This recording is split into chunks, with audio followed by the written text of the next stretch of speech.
What if I were to tell you that everyone in Fnaf is secretly a robot? Well, then I would be pretty much like every other Fnaf YouTuber for the past couple years.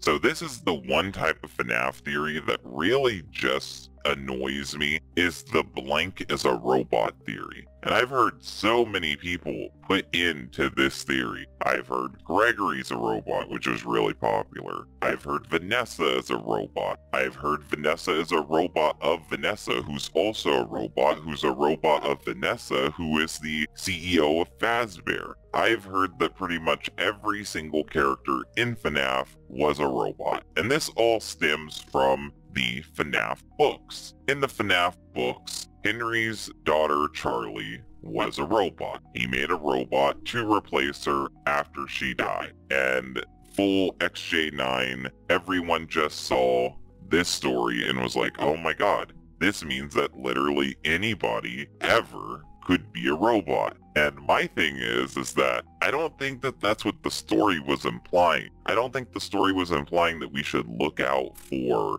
robot daughters. I think it's an allegory to what happened in the games.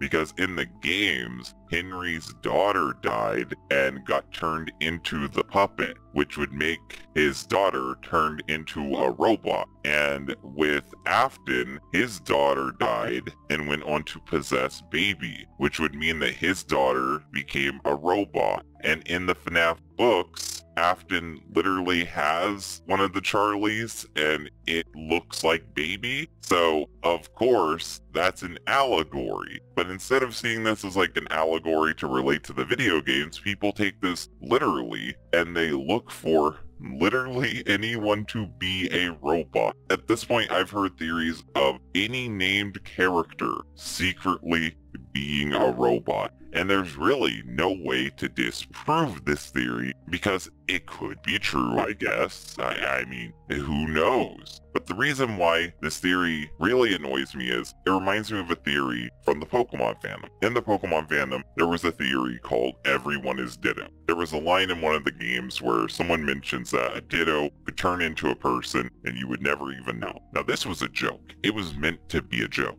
But people took that literally and had hypothesized that the entire Pokemon world was replaced by Ditto. And the funny thing is that when it comes to FNAF, there are better allegories for that than people secretly being robots. And that's with things like the Fazgoo, which can literally turn into anyone. So why aren't we getting people turned into Fazgoo theories? Why aren't we getting Vanessa secretly Fazgoo? I think it's because people like to pick and choose what they cover, pick and choose what they believe, and Fazgoo sounds a whole lot sillier than Gregory's a robot. Gregory's a Fazgoo clone just doesn't really roll off the tongue, and Fazgoo just sounds ridiculous to begin with. But I think that, and you can hold me to this, no one in the games is secretly a robot. I don't think it's ever going to happen. I don't think that it was ever intended. The only characters that come close to being a robot are Afton and Michael, and they're like weird robot zombie things. So I don't think anyone's secretly a robot. I don't think there's going to be a point where we see Vanessa pull off the mask and it's actually an endoskeleton. And I think those theories are finally starting to die down with the mimic theories, because the mimic theories are a lot better than the everyone's a robot theory, and I really hope that those keep getting more attention. Hopefully this was just a phase and everyone has moved on from it. We are on our way to 1,000 subscribers. If you want to help us on our journey, you can subscribe yourself. If you guys want to help this video gain some traction, hit the like button and share it around to other FNAF people, and stick around because we'll be uploading more FNAF and indie horror stuff soon.